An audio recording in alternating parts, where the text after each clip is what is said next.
Eh bien, bonsoir tout le monde, les présents comme les absents qui seront en replay. Je suis contente ce soir de vous présenter, d'avoir une invitée incroyable et qui va nous parler. Donc, on a choisi le thème de notre réunion, c'est l'échec, c'est la réussite de demain. Alors, pourquoi ce titre? C'est parce qu'en échangeant avec Sophie, elle m'a parlé elle m'a dit cette phrase-là et j'ai dit waouh, c'est magnifique. Hein, c'était ça, Sophie, hein, si je me souviens bien. Parce que parfois, ma mémoire me fait des Non, non, non, siennes. tout à fait, tout à fait. C'est C'est ça, la hein. préparation en préambule, on a pu échanger et c'est des mots que j'ai annoncés. Donc, tu as réussi à les piquer et les piger pour pouvoir Yes. le créer en titre. Et effectivement, je pense que ça parle bien sur la vision québécoise, d'ailleurs, nord-américaine Alors, de l'échec, qui en fait est une réussite finalement.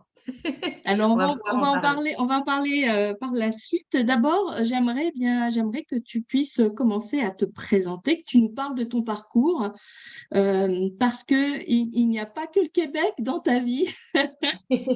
Effectivement. Mais déjà, bonsoir à tous. Bonjour s'il y a des Québécois qui sont là, parce que hein, le rebond, ça peut aller jusqu'à rebondir jusqu'à Montréal, Québec, et peut-être plus loin, mais peut-être même l'Australie. Alors, bonjour à toutes et à tous. Je suis enchantée d'être ici. Moi, effectivement, bah, vous l'entendez peut-être à mon accent, je suis française d'origine avec un accent un petit peu québécois, parce que ça fait 6 ans que je vis au Canada, au Québec exactement, et bah, que j'évolue finalement au quotidien avec des Québécois, mais également avec des Français, puisque mon parcours québécois a commencé en fait avec les entreprises françaises dans lesquelles j'ai évolué.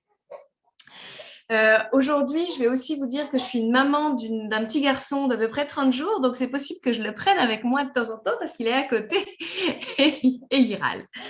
Euh, Parfois, il a faim. Hein, c'est ça. C'est ça. Ah, mais je l'ai eu 2 fois au sein à 10h30, à 11h et à 11h30. Bon, bah, écoutez, c'est comme ça. On va espérer que ça va se faire sans pendant l'heure avec laquelle on va partager. Effectivement, donc moi, je suis en fait ingénieure de formation. J'ai fait l'école de chimie de Lille. Et puis, j'ai évolué tout de suite dans l'environnement. J'ai travaillé dans la gestion des déchets, dans le développement en fait de création de stations d'épuration. Et puis, je suis partie au Canada pour justement traiter en fait ce qu'on appelle les eaux et un traitement tertiaire sur la station d'épuration de Montréal en tant que directrice adjointe chargée de projet. C'était un projet de 90 millions de dollars, donc dans lequel je pouvais évoluer parce que j'avais un rêve dans la vie, c'était de devenir directrice générale.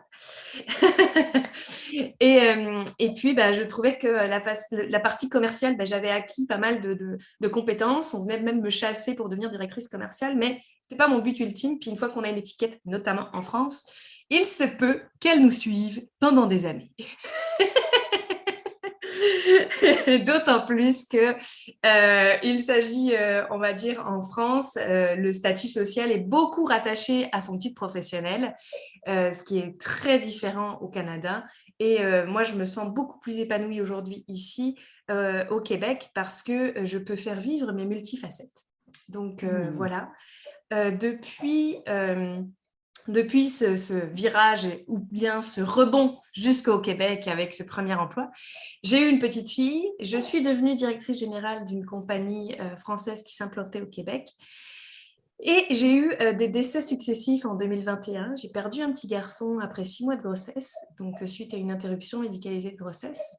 Ma maman 2 mois plus tard et 2 jours plus tard, c'était mon grand-père. Bref, en 2 mois, j'ai vécu vraiment des décès consécutifs qui a chamboulé ma vie parce que j'accompagnais déjà les gens à entreprendre, mais je le faisais pas, je le faisais gratuitement, je le faisais en fait pour le plaisir. Puis je me suis dit, mais Sophie, avec tous ces décès dans ta vie, et le message soufflé par mon petit garçon Ethan à sa naissance, prends du temps pour toi et réalise-toi. Donc, c'est une année de rebond. Une année rebond parce que j'ai décidé enfin de me lancer et depuis janvier, j'accompagne en fait les entrepreneurs et les gestionnaires dans leur développement de carrière. Beaucoup des gens en transition qui sont en quête de sens, Donc voilà, c'est ce que je fais aujourd'hui avec So Chanel. J'adore en fait ce parcours-là. J'ai l'occasion aussi de regarder la partie finance, qui est un sujet qui est très peu regardé en prévisionnel par les entrepreneurs. Puis bon, en ayant géré en fait une direction générale et puis des projets de plusieurs millions de dollars, c'est quelque chose que j'ai acquis aussi au cours de mon parcours. Très bien. Et donc, l'argent n'est pas un gros mot pour toi. Oh, absolument pas en fait. C'est vraiment un moyen, mais c'est aussi un outil. Mais je dirais pas que ça l'a jamais été. Je Mm. dirais que ayant évolué dans un monde d'hommes, euh, et puis avec, on va dire, le côté aussi très culturel français, moi, on m'a toujours inculqué d'être indépendante financièrement. Donc, le saut pour l'entrepreneuriat, il a été difficile pour ce sujet-là. Et donc, j'ai remis à plat mes finances parce que je le faisais pour mes projets, mais je ne l'avais jamais fait pour moi personnellement. C'est quoi finalement vraiment là? Est-ce que je fais des excès, pas d'excès? Est-ce que j'ai un niveau de vie? Est-ce que je peux me permettre de pas me verser de salaire pendant 6 mois? Toutes ces choses-là, mais pas le faire juste en se questionnant, faire l'exercice. Et aujourd'hui, c'est un des exercices que je fais avec les personnes en transition parce que partir en entrepreneuriat ou changer d'entreprise, ça nécessite parfois en fait un temps de réflexion. Et d'ailleurs, hein, dans un switch professionnel, on parle souvent d'une naissance parce que c'est également souvent 9 mois que ça prend entre l'idée qui germe dans la tête et la réalisation, la mise en action et l'accouchement, entre guillemets, soit d'un changement d'entreprise, soit d'un changement en fait plus drastique sur l'entrepreneuriat, donc où on se prend en charge concrètement et définitivement seul. Mm. Bien, merci. Alors, on va passer du coup au sujet du... C'est un beau parcours que tu as, hein. Et puis, du coup, on va passer à ce sujet de comment est vécu l'échec au Québec. Et puis, surtout, ce qui est intéressant, c'est ta vision de française. Parce que finalement, tu vas pouvoir faire le parallèle entre les deux, puisque voilà, tu connais ces deux visions. Oui, ben absolument. Alors, le mot échec, c'est vraiment un mot qui est très utilisé en France, qui est très utilisé dans un vocabulaire aussi un petit peu, on va dire, pessimiste que j'appelle. Moi, j'ai découvert le langage positif et optimiste au Québec. Puis, je veux juste vous partager un petit document. C'est vraiment deux panneaux de signalisation. Si tu peux me laisser partager mon écran. Ah En fait, oui. j'ai découvert qu'on avait une perception en fait de l'échec et de la réussite très différente en fonction des cultures. Vous connaissez certainement le mot crise en chinois qui a ces deux en fait ces deux acronymes hein, qui sont la réussite, l'opportunité et l'échec. Finalement, c'est le même symbole qui caractérise les deux. Moi, je vais juste vous montrer quelque chose qui m'avait paru assez surprenant. C'était en fait tout simplement ces panneaux de signalisation, si vous les voyez. Ah, En j'espérais que France, tu allais nous en parler d'ailleurs. moi, j'ai toujours vu le panneau interdit de tourner à droite, que vous voyez.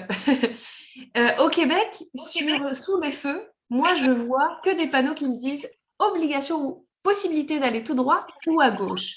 Honnêtement, ça, c'est vraiment un symbole de l'optimisme qui est véhiculé dans le langage ou la façon de percevoir ou de même communiquer en fait avec les gens est complètement différente au Québec.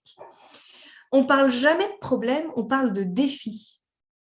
C'est pas un mot qui est usuellement utilisé, le mot problème, c'est vraiment un mot, c'est le défi. Alors quand on américanise un petit peu la chose, on dit même le challenge. C'est quoi ton challenge? C'est quoi ton défi? Et ce vocabulaire en fait positif, pour moi, ça change tout dans la perception en fait de ma vie ou même de mes exercices ou de mes travaux. Mais alors, ce qui est plus surprenant, c'est que j'avais annoncé à Carole que j'allais les montrer parce que je pouvais vous en parler, mais parfois une image vaut 1000 mots. Mais en faisant cette recherche, j'ai découvert qu'il existait un panneau européen et français qui disait la même chose. Bon, on l'utilise pas. C'est vrai. C'est quand Moi, je ne même l'ai jamais vu. fou que j'ai découvert ce panneau-là parce que je ne l'ai jamais vu sur la route. C'est vrai. Alors, ça, voilà, je voulais juste vous montrer ces panneaux-là pour pour illustrer en fait la différence de perception et la différence de communication qu'on avait. Ce que je me suis également rendu compte, c'est que au cours de l'éducation, c'est comme inné au Québec de parler d'entrepreneuriat, de parler de ses réalisations, alors qu'en France, on est beaucoup tourné vers le passé. Moi, je trouve, quand j'étais à l'école, je faisais beaucoup d'exposés. Alors, des exposés, j'en ai fait sur les volcans, j'en ai fait sur l'histoire, mais c'est toujours avec accès sur qu'est-ce qui s'est déjà passé, les faits réels du passé. Maintenant, maître praticienne en PNL, on ne se cache pas que l'action se trouve dans le moment présent et certainement pas dans le passé et dans le futur. Et donc, en éducation, quand on fait un exposé, on est présent en parlant d'un sujet passé. Au Québec, ils ne font pas d'exposé en tant que tel, ils font des présentations, mais très mode entrepreneurial. Ils ont toujours un mot vers le futur ou un moment dans le présent dans lequel ils vont partager en fait un projet. Et ce projet, ben, ils le font depuis le plus jeune âge. Ils partagent les projets depuis l'âge de 8 ans. Et ces projets, ben, parfois, ils vont même les financer, les autofinancer. Donc, ils ont une position qui est totalement différente dans la présentation. Ils se positionnent en tant qu'acteurs et non pas en tant que journalistes ou relatant des faits. Ça, pour moi, c'est vraiment important d'en parler par rapport à l'échec parce que l'échec, il n'est réel que si l'on s'arrête. L'échec, c'est un mot que j'utilise que lorsque je décide d'abandonner. Parfois, l'abandon peut être bon, c'est une décision qui peut être nécessaire, mais qui n'est pas forcément un échec d'ailleurs. Mais pour moi, si on a un projet quelconque et qu'on décide d'abandonner parce qu'on a eu des déceptions, on a eu des obstacles auxquels on n'a pas réussi à faire face, si on s'arrête là, pour moi, c'est là où l'échec se réalise. Par contre, si on est capable de transcender en fait cet échec en apprentissage, là, on a la clé en fait de la réussite. Et c'est pour ça que je disais que l'échec, c'est la réussite de demain. Parce que si on est capable d'aller chercher l'enseignement, l'apprentissage de cet échec et d'observer positivement en fait qu'est-ce qui a été acquis, qu'est-ce qu'on a développé comme capacité, comme compétence, quels sont les comportements que j'ai eus dans ma vie et quelle stratégie je suis prête à mettre en place maintenant grâce à ce nouveau projet ou grâce à cette situation. T'en penses quoi, toi? Ah, ben voilà, j'ai un petit garçon qui va se faire prendre dans les bras. C'est fantastique. Alors, je vous le présente. C'est Lilian. Voilà, il va être dans les bras. On va être ensemble. Et donc, pour moi, l'échec, c'est vraiment, en fait, c'est vraiment un état d'esprit dans lequel on peut être figé. Et alors que la réussite, c'est être capable de rebondir avec les apprentissages que l'on a, les enseignements que l'on a eus. Et toutes ces capacités, elles sont encore plus transcendées quand on est capable de les associer à nos valeurs et à notre identité. Si notre identité est très forte, si on sait c'est quoi nos valeurs, moi j'ai retravaillé tout ça, en fait pourquoi j'accompagne les gens en transition, c'est parce que j'ai fait ma transition. Et j'ai retravaillé mes valeurs et je me suis rendu compte avec surprise que ma valeur numéro 1, c'était le respect. Alors le respect pour moi, il est multifacette. Respect de moi-même, de mes limites, savoir dire non, respect des autres, des clients. Moi, je veux toujours que quelqu'un soit bien servi, être à l'écoute, accorder de la présence aux gens. Et le respect aussi de l'environnement. Vous avez compris, j'ai toujours travaillé dans l'environnement. Moi, ça fait partie de mon ADN de base. Bon, on en parle beaucoup maintenant, hein, d'écologie, d'environnement, tout le monde en parle. Mais on va dire, moi, j'ai évolué, ça fait tout mon environnement professionnel, en fait, j'ai évolué en faisant ça. Donc, le respect, quand j'ai découvert cette valeur incroyable, eh ben, je me suis rendu compte que c'était... J'avais dû vivre, en fait, des échecs pour pouvoir comprendre que c'est une valeur qui n'était pas respectée, justement, dans ma vie professionnelle. Parce que je fais partie peut-être de certaines personnalités qui ont des projets à tout va et qui savent les réaliser, mais qui ne sont pas dans le parcours classique d'un seul titre, une seule fonction, fais ton travail et tais-toi. J'avais tendance déjà dans le monde de l'emploi du salariat à partager mes idées et à en fait sortir un petit peu de ma boîte. Les entreprises en silo. Bon, écoutez, moi, mon parcours, il est facile. Vous me verrez sur LinkedIn. Hein. J'ai travaillé chez Suez pendant 10 ans, chez Prodeval pendant 2 ans. Et je travaille dans la compagnie de mon mari également, qui est entrepreneur. Et honnêtement, c'est l'entrepreneuriat qui me permet de respecter en fait mes propres limites, puis de prendre mes propres décisions. Donc voilà. Aussi pour moi, l'échec, c'est associé au fait du manque de confiance. J'ai trouvé qu'en Europe, on ne me permettait pas en fait réellement d'échouer. Et en même temps, on ne me permettait pas vraiment de réussir.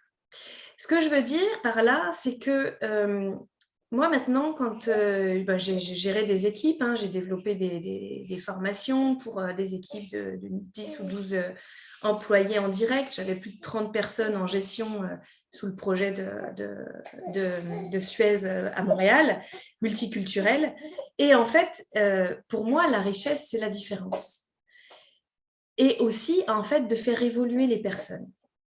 Et j'ai trouvé que dans mon parcours professionnel en Europe, bien que j'ai été écoutée, on me donnait un poste, un rôle, et il fallait que je fasse mes preuves.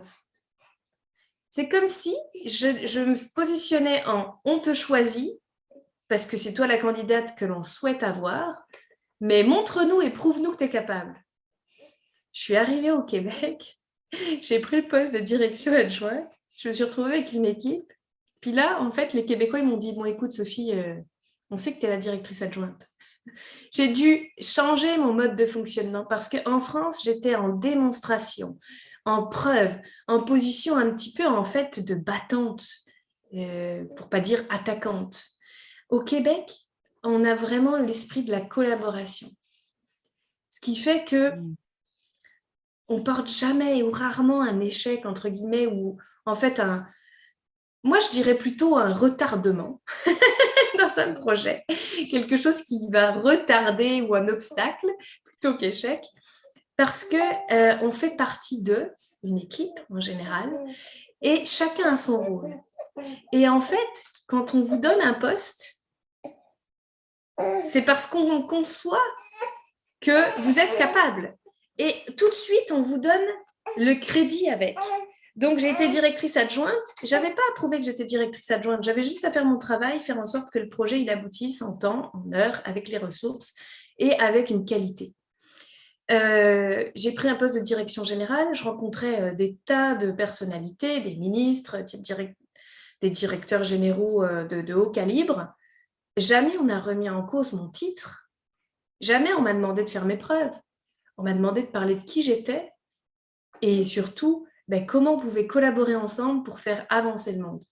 Donc moi, je trouve que le mot échec est presque galvaudé en fait au Québec parce que, voilà, après c'est ma perception française. Je ne vous cache pas qu'il y a des Québécois qui trouvent que le mot échec est encore trop lourd par rapport au reste du Canada anglophone ou même les États-Unis, parce que c'est encore plus tourné vers le successful. Mais ici, en fait, c'est même une force que d'échouer, parce que c'est des expériences vécues, et donc on s'est mis à risque. Quelqu'un qui se met à risque ici, c'est quelqu'un qui est capable de prendre une posture importante. J'avais évoqué la dernière fois aussi, Carole, que pour moi, la réussite, c'est être capable d'agir sur trois clés particulières. C'est la posture, le mindset, bien sûr, l'état d'esprit et l'attitude. Exactement. Parce que je me suis rendu compte que quand on associe un échec à quelque chose, c'est souvent parce que on est mal outillé. En fait, on débute quelque chose qui est nouveau et on n'est même pas conscient qu'on n'est pas compétent. Et je parlais de la situation des quatre étapes. Oh, ben oui, mon il y a 4 étapes en fait dans la prise de compétence et la réussite. Et pour moi, la réussite, c'est la dernière étape qui est être inconsciemment compétent. Mais la première étape, c'est en fait d'avoir un nouveau projet, se dire je vais tenter de faire ça. On a toute cette énergie, cette envie particulière de démarrage, on a même une excitation. En fait, on ne se pose pas la question si on va réussir ou on ne va pas réussir, mais on est inconsciemment incompétent. C'est nouveau, on ne sait pas vraiment si on maîtrise quelque chose, mais on est inconsciemment compétent. Puis après, quand on commence vraiment le projet, on découvre qu'il y a des choses qu'on ne sait pas faire, qu'on ne maîtrise pas. Il y a plusieurs attitudes qu'on peut avoir, hein, s'entourer, trouver des personnes qui ont la compétence ou se former. Et en fait, moi, je trouve que c'est le moment le plus difficile, c'est celui où finalement on pourrait tomber dans le sentiment d'échec parce qu'on est consciemment incompétent. Et en fait, la réussite, elle se trouve juste derrière. Quand on est capable de choisir, de se former, s'outiller, d'aller chercher une ressource clé qui va avoir cette compétence, c'est sa zone de génie. Et donc, du coup, en fait, on est épaulé. Et à ce moment-là, on commence à devenir compétent consciemment. Parce qu'on acquiert cette information, on acquiert une éducation particulière sur ce nouveau projet ou sur cette nouvelle compétence qu'on veut développer. Et en faisant les travaux, l'apprentissage, la découverte, les discussions, des entrevues, on apprend au fur et à mesure. Et en le faisant plusieurs fois, la répétition va nous amener en fait de la compétence. Et là, on est consciemment compétent. Puis finalement, là où c'est vraiment pour moi le sommet de la réussite, c'est quand on est compétent inconsciemment. C'est-à-dire que quelqu'un va vous poser une question, puis naturellement, vous allez répondre, mais avec vos compétences et tout votre bagage d'expérience, sans même vous rendre compte que le chemin était long et fastidieux pour l'acquérir. Parce que pour vous, c'est facile. À ce moment-là, pour moi, ça, c'est la clé de la réussite. Et ça, c'est important parce que dans la première clé, qui est la posture, il faut être capable de se positionner dans la posture dans laquelle on est et au moment où on y est. Parce que c'est quelque chose qui va nous aider à réussir, qui va nous aider à rebondir. Si je me rends compte que je suis consciemment incompétent, je peux agir. Tout à l'heure, avant d'enregistrer, je disais, en fait, ce qui est important, c'est de se rendre compte où est-ce qu'on peut agir et comment on peut transformer en fait les choses. Et la deuxième chose que je voulais dire, la deuxième clé, c'est le mindset, l'état d'esprit. Parce que l'état d'esprit dans lequel on va évoluer, ça change tout. C'est rigolo, j'ai fait un post ce matin sur une situation particulière et j'ai expliqué qu'en fait, il y avait un état d'esprit figé parfois. On se retrouve dans une situation, puis ça nous fige, on est en colère, on est frustré. Puis en fait, on n'est plus capable d'être dans le moment présent. On revit constamment cette expérience qui est peut-être il y a 3 minutes, 10 minutes, puis on n'arrive pas à en sortir. On n'arrive pas à vivre le rebond. Puis finalement, ça va être une chose particulière qui va nous permettre de switcher, d'avoir l'esprit qui va « Ah, ok, il y a une nouvelle possibilité, ouvrons la porte ». Et ça, pour moi, l'état d'esprit, faire en sorte que notre état d'esprit reste ouvert, quelle que soit la situation, quelle que soit l'émotion que je vis. Peut-être qu'il faut que je la vive pleinement, cette colère, pendant 10 minutes, 20 minutes, une demi-journée, mais avec conscience. Et en ayant conscience de cette colère, je vais pouvoir aussi garder l'esprit ouvert et me dire « Rien n'est figé ». Tout est en mouvement. Ce qui m'arrive maintenant n'est pas définitif. Et donc, cet état d'esprit, pour moi, il est indispensable pour avoir en fait cette posture de réussite. Et la dernière chose, c'est l'attitude. Oh, alors ça, je l'ai expérimenté, puis j'ai échoué plusieurs fois, je peux vous le dire. Quand j'ai été directrice générale, mon côté français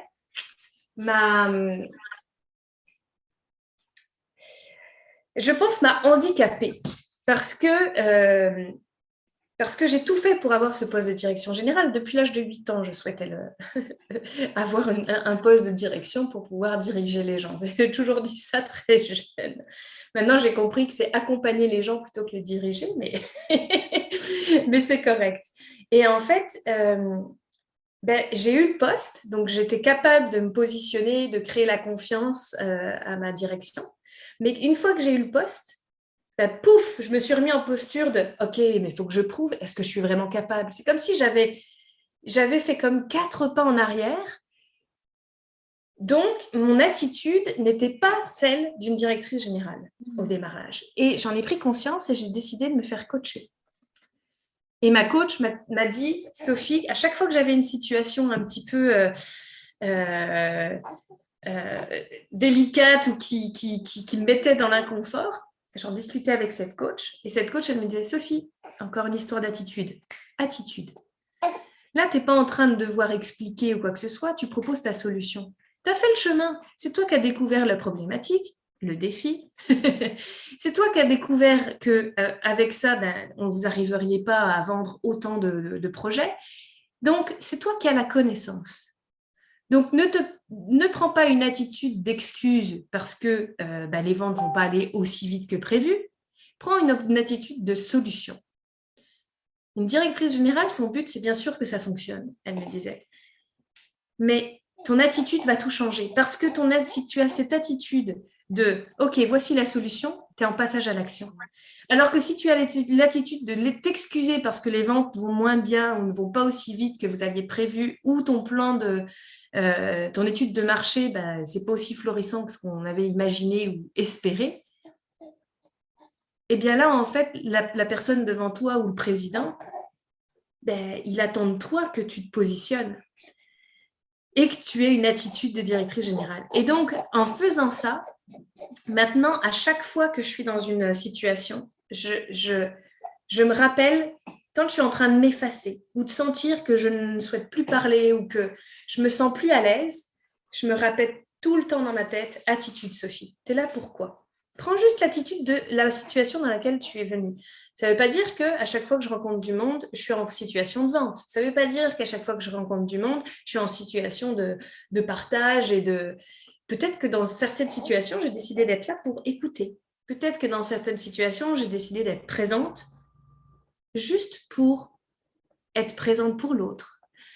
Et donc, être capable de savoir dans quelle attitude je viens et je me dépose, pour moi, ça change tout parce que je l'incarne. Et quand j'incarne une attitude particulière, à ce moment-là, mon objectif est atteint nécessairement parce que je la vibre, je l'incarne, je suis écoute, je suis vente. Je suis plus en train, j'y suis associée, je m'y associe. Et donc, je ne crée plus de polarité dans ma situation, je ne crée plus une tête qui dit « Oui, Sophie, mais quand même, il faudrait que tu montes ton produit » ou « Oui, mais Sophie, c'est bien, mais là, quand même, tu dois écouter, donc n'interagis pas trop. » J'écoute pas les voix qui sont externes. Je suis juste et j'incarne ce pourquoi j'ai décidé de partager mon temps.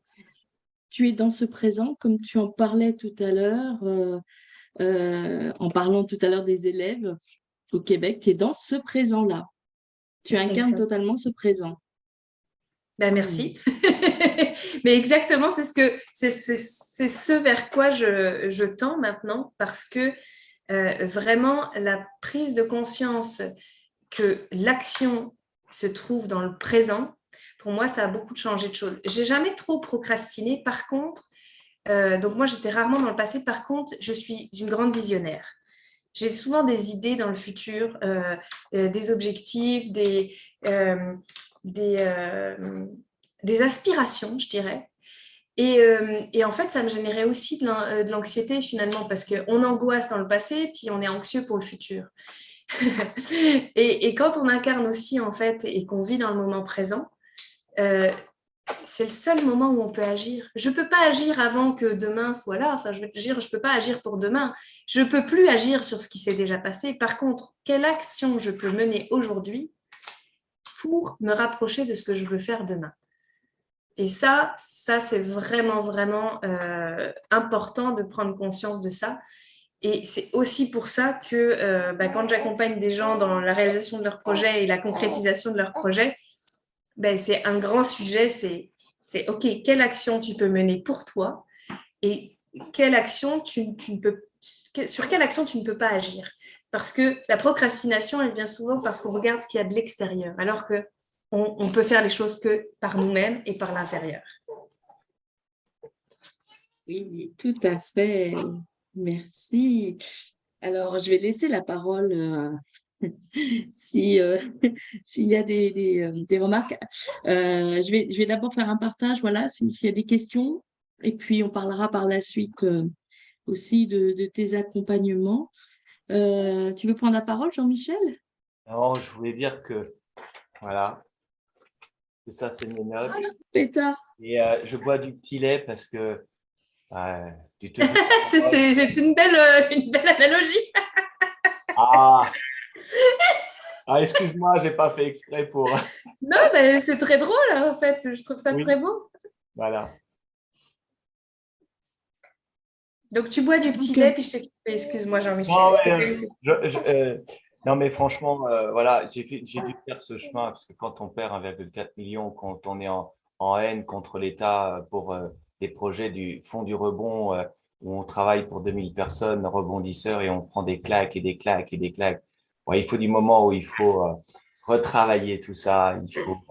Et tout le parcours que tu dis, il m'a fallu pratiquement 5 ans pour repartir. Et au passage, pour la petite histoire, je suis canadien, je suis né à Montréal. Et pour la petite histoire, j'ai fait HEI à Lille. Et pour la petite histoire, voilà, je suis jeune grand-père d'un enfant comme toi, voilà, de ma fille aînée. Donc, je me sens vraiment à l'aise et heureux d'être là, d'être venu écouter, d'être curieux grâce à Carole. Et puis, bien sûr, aux rebondisseurs français. Et je peux te dire que ce que tu écris, même si je l'ai déjà entendu, le fait de le réécrire, le fait de le mâcher avec ton expérience québécoise, avec cette mixité française, mais je vois du petit lait, puisque, bon voilà, je vais pas rentrer peut-être dans tous les détails, mais simplement dire une chose, c'est que j'ai complètement changé mon modèle de travailler, mon modèle économique il y a 8 ans. Et à 8 ans, j'étais totalement considéré comme un extraterrestre, voilà. Et aujourd'hui, je suis encore plus heureux que jamais dans ma vie d'avoir fait ces choix et aujourd'hui, finalement, de récolter, finalement, d'avoir osé complètement penser autrement et de mettre mes diplômes pas à la poubelle, parce qu'ils me servent de base, il n'y a rien à faire, ils sont des bases de réflexion, de pensée, il n'y a rien à faire. Mais en tant que tel, les titres en tant que tels, je les ai mis à la poubelle depuis 8 ans.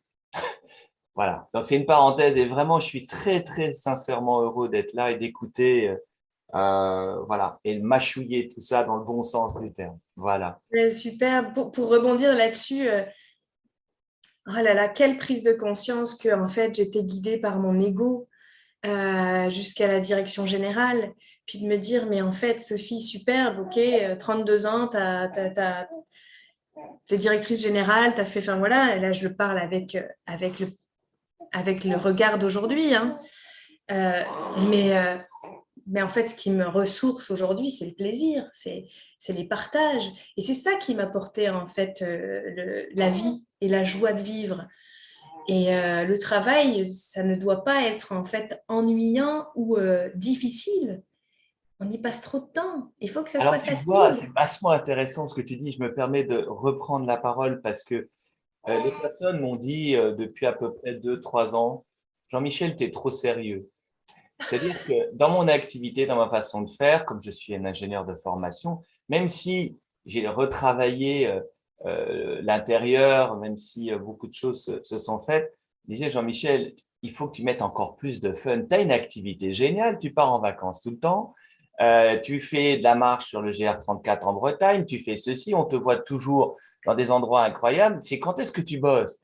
Et en fin de compte, mais en même temps, on m'a dit, mais tu es trop sérieux quand tu parles et quand tu es pro. Alors, c'est là où arrive le télescopage, effectivement, culturel. Je suis biberonné à la culture anglo-saxonne, positive, entrepreneuriale, etc. Et je suis dans un environnement franco-français où finalement, on ne s'autorise pas, et si je travaille beaucoup là-dessus, on ne s'autorise pas le plaisir, le fun, et de annoncer, de dire le fun, et de travailler en fun, qui n'est plus travailler avec d'autres. Et aujourd'hui, mon grand défi, challenge, c'est 300 personnes avec qui je co-construis, eh bien, c'est de le faire avec une énergie fédérative de fun et non plus de contraintes, de choses, de procédures, de process, d'horreur, quoi. Voilà. C'est une Mais en parenthèse. plus, on sait le faire en fait. C'est ça, il faut Mais s'en oser le servir faire comme en un France, outil. c'est un challenge, c'est un défi, hein, je te le Non, non, promets. mais tout à fait. Mais je veux dire, quand on dit on n'a plus besoin des process et tout ça, ça ne veut pas dire qu'on met tout à la poubelle. En fait, on sait le faire, on s'en sert. Bien Mais c'est sûr. juste, c'est pas le fond en fait, c'est la forme qui change. C'est la forme, l'approche, qui est complètement différente. Merci beaucoup, Jean-Michel. Alors, est-ce que Claire, Anne, je ne sais pas si vous êtes là. Si, Claire, je suis là, mais je n'ai pas de questions particulières. C'est très intéressant, c'est d'accord. très riche, c'est très vivant et c'est très positif, ça fait du bien. Merci. Alors, si quelqu'un d'autre veut parler, d'accord. Donc, en fait, moi, ce que je retiens déjà, c'est j'adore j'adore les panneaux, hein. De toute façon, j'étais vraiment heureuse que tu nous présentes ces panneaux routiers parce que ça montre tout à fait une attitude positive et c'est super important. Donc, c'est pas des interdits, c'est seulement une manière de prendre une autre direction. Voilà, hein, c'est ça. Ce que j'ai beaucoup aimé aussi, c'est en effet l'action, elle se trouve dans le présent. Et ça fait du bien de le rappeler. Je suis un peu comme Jean-Michel, ça fait du bien de le réentendre, de l'ancrer, voilà, hein, de l'emprunter. J'aime beaucoup tes trois, parce que tu vois, j'avais bien retenu posture, mindset, attitude. L'attitude, oui, l'attitude de solution. Qu'est-ce que j'aime ce terme-là? Merci, parce que là, oui, ça me parle beaucoup d'avoir cette attitude de solution et d'incarner cette attitude. C'est important. Et qu'en effet, ce qui me ressource, c'est le plaisir. Ce qui te ressource, c'est le plaisir. Ben, c'est ce qui me ressource aussi, le plaisir. Voilà, hein, ce sont des choix après. C'est important pour moi aussi, dans ce que j'ai entendu. C'est dans le mindset, quand tu parlais du mindset, c'est cet état d'esprit de rester ouvert. Et en effet, quand on a souvent tendance, on rencontre des défis, de se renfermer un peu sur soi.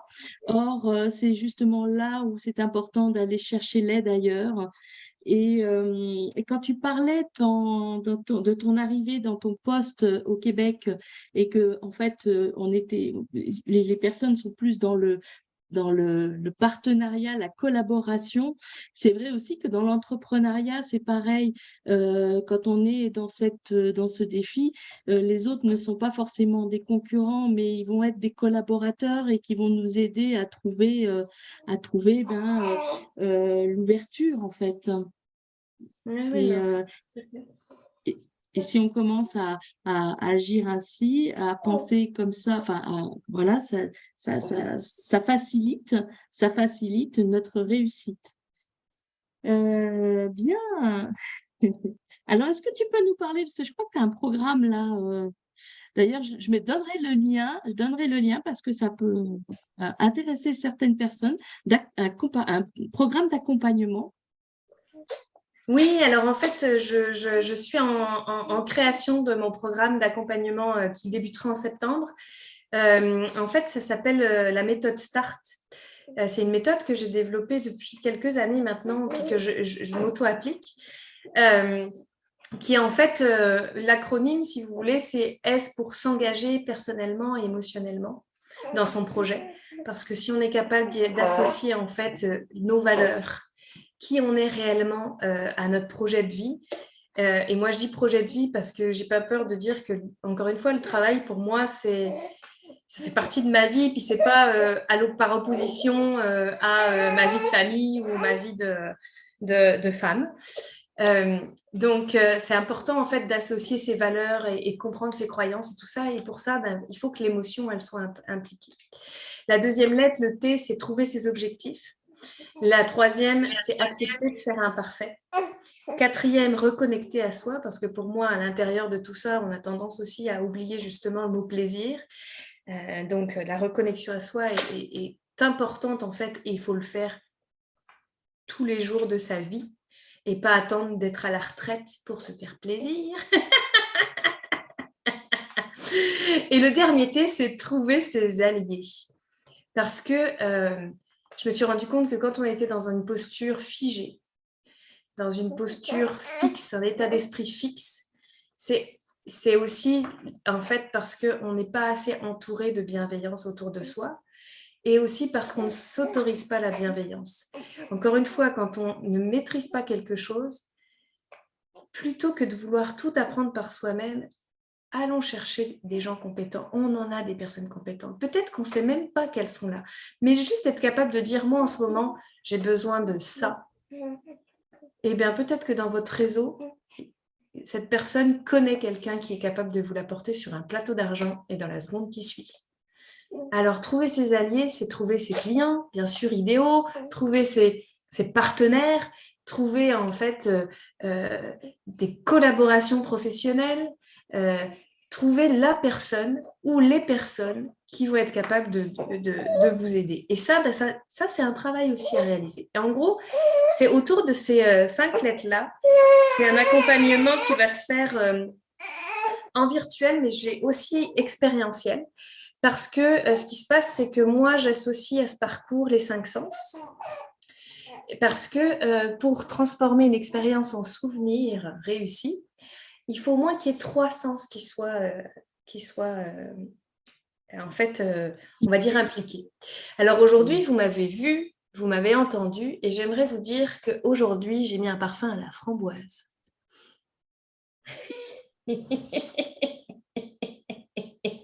Bien reçu. Voilà. Et donc, à travers ça, en fait, je peux travailler les 5 sens. Et en fait, ça va être des modules de 2 heures. C'est une cohorte que je lance en septembre. Et là, ce que j'ai fait, c'est que j'ai créé la possibilité de s'inscrire à la liste d'attente pour avoir plus de détails dans les prochaines semaines. Donc, si vous voulez, je vais vous mettre le lien dans les commentaires pour vous inscrire à la liste d'attente si ça vous intéresse, puis si vous êtes interpellé. Oui, et puis tu me l'enverras pour que je puisse le mettre dans le compte rendu, dans le mail de compte rendu pour les personnes qui seront en replay parce qu'elles ne vont pas voir les commentaires en fait. Ok, absolument. Parfait. Et je vais faire ça. Et voilà, puis de ne pas hésiter à en parler autour de vous si vous avez des personnes aussi qui seraient intéressées. Et c'est justement, je rebondis, boum, boum, sur le dernier T de Start, qui est de trouver des alliés, parce que justement, le vœu des rebondisseurs, c'est ça aussi, c'est justement de s'appuyer sur les compétences des adhérents pour pouvoir aller chercher des solutions quand on est en difficulté. Il y a des personnes qui ont des compétences qu'on n'a pas et qui peuvent nous accompagner, qui peuvent nous aider. Voilà. Donc, de ne pas hésiter quand on est dans ce réseau, voilà, de rebondir et de s'appuyer sur les compétences des autres. Bien, super. Écoute, merci. Est-ce que tu as un dernier mot à nous donner, Sophie? Je vais tout simplement dire merci. C'est ton dernier mot, ça? Je vais tout simplement dire merci pour l'opportunité d'avoir pu partager avec ce groupe Club Rebond. J'adore le nom. J'aime beaucoup du coup le kangourou que je vois chez Anne-Laure parce que ça me fait beaucoup rire.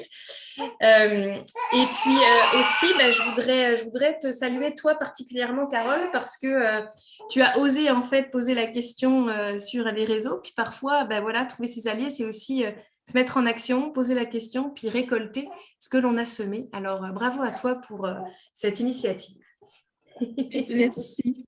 Merci infiniment. Jean-Michel, comme tu es digne représentant de cette masculinité que nous adorons, est-ce que tu as quelque chose à dire? Oui, mais c'est important. Il faut savoir que mon premier manager à l'époque, quand je sortais de jeune ingénieur et d'un MBA EDEC, était une femme. Et à l'époque, c'était exceptionnel d'avoir une femme manager. La façon dont elle a géré, sud-africaine, avec une liste de diplômes comme ça, qui devait justement à la fois prouver et encore plus, puisque à l'époque, c'était vraiment délicat. Et en gros, je vous partage cette anecdote pour conclure, parce que justement, c'est très important ce qui vient d'être dit. sur ce côté homme-femme. Et dans ce monde, c'est de vivre de façon positive. En gros, elle m'avait dit, bon, écoute, très bien, ta ligne de support, ton travail que tu as fait là, mais écoute, on va être clair. Là, il faut que tu passes un examen, tu le réussisses. Alternativement, c'est l'apport. Néanmoins, et c'est ça toute la force que je voulais vous partager, je te donne un professeur particulier tous les soirs pendant 30 jours, puis 30 jours si c'est nécessaire pour que tu réussisses l'examen. Voilà, c'est une état d'esprit absolument brillant. Et cette complémentarité homme-femme, j'ai été baigné dedans et ça m'a permis de voir ensuite le monde complètement différemment. Et aujourd'hui, le grand paradoxe, il faut que vous sachiez que les 5 personnes clés majeures, 3 sont des femmes et qui gagnent 6 chiffres par mois autour de moi et que je suis dans l'apprentissage régulier, pour ne pas dire quotidien, avec encore cet esprit, sauf que il y a beaucoup de choses qui ont changé dans ce monde. Et donc, dans une des 3, et c'est pour ça que je prends le temps de faire ce lien dans l'échec, l'entreprise et homme-femme, et je trouve que c'est très important. Une des 3 est très féministe et exclut les hommes. Une des 3 est très collaborative et c'est la mixité, la parité, la complémentarité. Et le 3e, c'est un peu du classique. Voilà. Et c'est intéressant, c'est que même dans des structures ouvertes, des personnes qui ont appris à rebondir, eh bien, on voit le monde différemment. Et ce qui est génial, c'est qu'on est à l'intersection de ça parce que on a fait des choix. Voilà. Et ça, je voulais profiter. Et pour info et pour terminer, parce que tu me donnes cette chance de pouvoir parler quelques instants de plus, il faut savoir, Sophie, qu'une personne comme toi était vraiment attendue. J'ai tout écrit et quasiment, tu es la personne que je visualisais depuis quasiment 8 ou 9 ans, en particulier dans le développement de mon activité au Canada. Et donc, merci Carole, parce que tu as fait ce lien incroyable. Et c'est ça la profondeur des réseaux et l'attraction, la loi de l'attraction des bonnes personnes. Et merci Carole. Waouh, j'ai des frissons, c'est bon signe, ça vibre. Et du coup, c'est moi qui rebondis, ça n'arrête pas, c'est formidable. Avec tout ce que tu viens de dire, Jean-Michel, en fait, tu évoquais beaucoup en fait le plaisir de collaborer homme-femme et en fait des différences. Puis je vous l'avais un petit peu effleuré aujourd'hui, mais juste pour vous informer, demain je lance une chanson, c'est l'accomplissement d'un de mes rêves, que j'ai coécrite avec ma sœur, qui s'appelle La différence. Et le refrain, c'est « Ta différence, je la critique, mais t'en feras ta réussite. Ma différence, tu la critiques, mais j'en ferai ma réussite. » Alors, je vous invite, j'ai un live demain, Facebook Live, pour annoncer ça. Voilà, sinon vous pouvez aussi m'écrire. Je vous ai mis là la liste d'attente, mais je vais vous donner mon adresse mail pour que vous puissiez communiquer avec moi si vous avez envie. Mais je trouve ça juste magnifique parce que je ne pensais même pas en parler, mais là, c'était comme sur un plateau que tu me l'as amené. Et c'est vrai qu'en y pensant, j'aurais pu en parler aussi, puisque je parle de réussite et que c'est la différence qui fait en sorte que quand on la met de l'avant, c'est nos expériences, nos capacités, notre vécu, mais également en fait notre petite fille intérieure, notre petit gars intérieur, la personne à laquelle on n'avait pas de filtre, qui en fait doit vivre tout au long de la vie. Et c'est comme ça que le plaisir fait partie de notre vie et qu'il fait partie intégrante, comme je le disais, à tous les jours de la vie. Il ne faut pas attendre je ne sais quel événement extérieur pour qu'on nous autorise à vivre et à être heureux et réussir. Merci infiniment. Alors, je partagerai tes coordonnées, Sophie, hein. Je vais les partager à toutes les personnes qui s'étaient inscrites. Voilà, je vais faire le buzz. Eh bien, merci à tous présents et présents virtuellement. Et puis, je vous souhaite une excellente… Ah oui, juste pour les Bretons, je vous enverrai un mail, hein. Mais en septembre, j'aimerais qu'on se rencontre en vrai de vrai, dans la vraie vie. Et il me semble, après calcul sur les cartes, que Pontivy est assez central pour tout le monde. Il n'y a pas de jaloux, on a à peu près les mêmes distances. Donc, je vais voir avec Anne-Laure pour organiser quelque chose de virtuel, de présentiel, pardon. J'avais au départ, je vous avais annoncé le mois dernier la date du 13 septembre. Donc, j'enverrai un doodle quand même pour vérifier si c'est bon pour tout le monde. Je mettrai 2 dates et à vous de choisir. Voilà. Et la majorité l'emportera. Merci Sophie. Merci Claire. Tu voulais rajouter quelque chose que je vois que tu as remis ton micro? Non, non, c'était juste pour vous D'accord, saluer. parfait. Merci à tout le monde. Au revoir Maï. Très bonne fin de journée. À bientôt. Au revoir. À bientôt.